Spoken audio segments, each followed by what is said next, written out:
میں کھڑا ہوا, میں نے کہا اچھا مولانا آپ سے وعدہ تو کر لیا.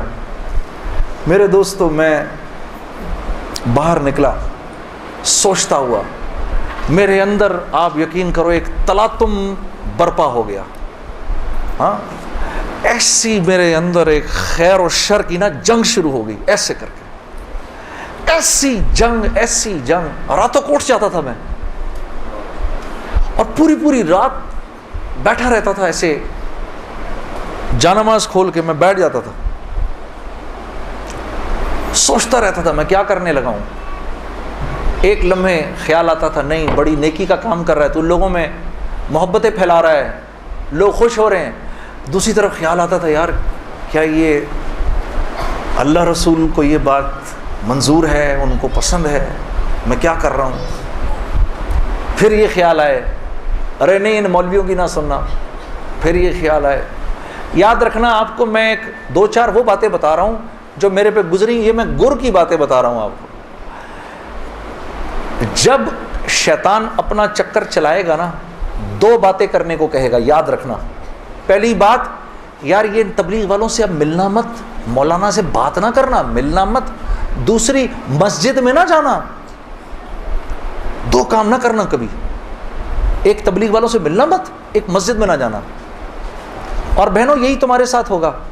وہ جو ہے نا وہ اپنا تبلیغی ساتھی اس کی بیوی, اب اس کو فون نہ کرنا آئندہ, ٹھیک ہے, اس کے گھر نہ جانا, اب تعلیم میں نہ جانا, کیونکہ اس کو پتا ہے یہ وہاں گئی اور عورت کا دل تو مرد سے 10 گنا زیادہ جلدی اللہ کی بات کو لے لیتا ہے.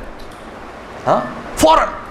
میں واپس آ کے بیوی کو کارگزاری سناتا تھا تو میں اس کی حالت بدلی بھی دیکھتا تھا, حالانکہ وہ نہ مسجد آئی نہ اس نے وہ اعمال ہوتے دیکھے.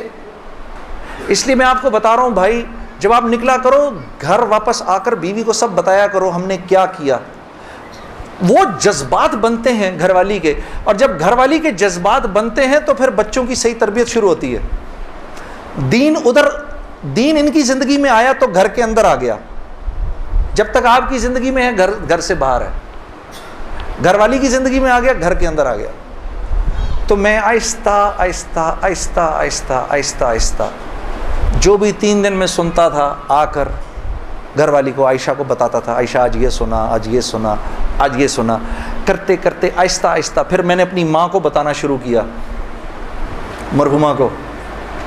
اللہ کی شان, میں آج بھی اللہ کا شکر کرتا ہوں, مجھے موقع محل نہیں تو میں آپ کو کبھی بتاؤں جب میری ماں کا انتقال ہوا تو کیسے ہوا. میرے دل کی دعا ہے اللہ ہر عورت کو دنیا سے ایسے لے کے جائے جیسے ہماری والدہ گئیں. تو وہ میں اپنی ماں کو بتاتا تھا, میری ماں بھی ایک دم اس نے بھی جلدی لینا شروع کر دیا. کرتے کرتے میری ماں, ہم سب گھر کی خواتین میں سب سے پہلے میری والدہ پردے میں آ گئیں فوراً.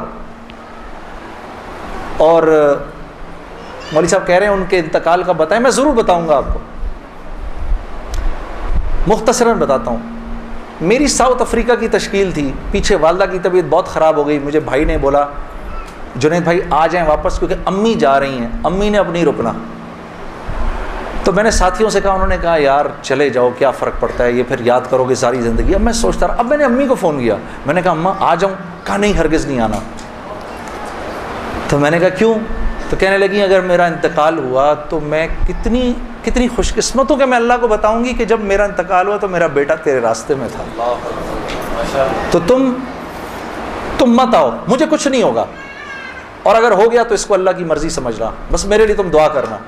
اللہ کی شان, امی کا انتقال نہیں ہوا اس میرے 40 دنوں بعد. میں واپس آیا تو بہت خوش ہوئی, گلے لگایا, کہا دیکھو میں نے کہا تھا اللہ نے مجھے زندہ رکھا جب تک کہ تم نہیں آتے واپس.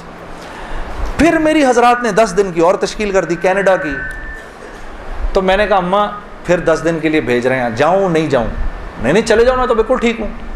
میں نے کہا جی ٹھیک ہے.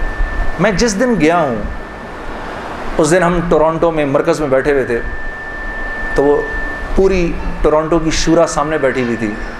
میرا بیان تھا, بیان کے دوران ایسے موبائل پڑا ہوتا ہے, میں نے رکھا ہوا تھا کہ بہن کو بولا ہوا تھا کہ اگر اماں کو کچھ ہو مجھے فوراً بتا دینا. میرا موبائل بند ہو گیا, میں سمجھا خراب ہو گیا, اب وہ چلے ہی نہ کسی طرح سے. خیر میں نے اس کو چھوڑے رکھا, میں بات کرتا رہا. تو میں نے اس وقت جب میں عشاء کی نماز پہ کھڑا ہوا تو پیچھے سے ساتھیوں نے آ کے بتایا کہ والدہ کا انتقال ہو گیا. میں نے بہن کو فون کیا, کیا ہوا؟ کہتی ہے کہ ابھی فجر کی ہم نے نمازیں پڑھی ہیں اور فجر سے تھوڑا سا پہلے انتقال ہوا ہے, اور 2-2:30 بجے اس امی نے بلایا میری بیوی کو, اور میری بیوی کو بلا کے بولا کہ بیٹا دیکھو, میں نے تو ساری زندگی تمہیں بیٹی کی طرح رکھا, لیکن میں ساس ہوں, کمی بیشی ہو سکتی ہے, تو اگر کچھ ایسی ہوئی ہو تو مجھے معاف کر دینا. تو میری وائف نے کہا امی آپ کیسی باتیں کر رہی ہیں, مجھے تو کبھی خیال بھی نہیں آیا اس بات کا, ہاں آپ نے مجھے اس سے کم سمجھا ہی نہیں. پھر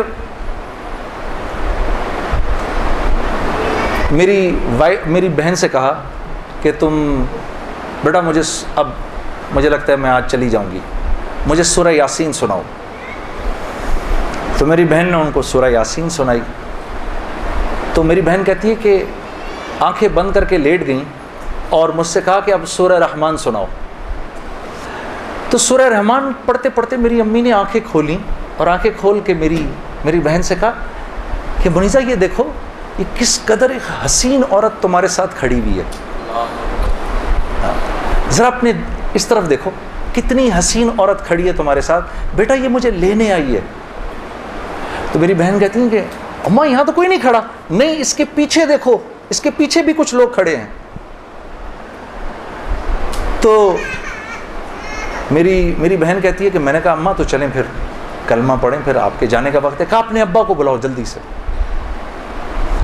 تو میرے ابا آئے اور میرے ابا کو کہا کہ دیکھیں میں نے ساری زندگی آپ کی عزت کا خیال رکھا, میرے لیے بس وہ نمبر 1 چیز تھی, اس میں اگر کوئی کمی بیشی ہوئی ہو تو مجھے معاف کر دیجیے گا, میں اب جا رہی ہوں.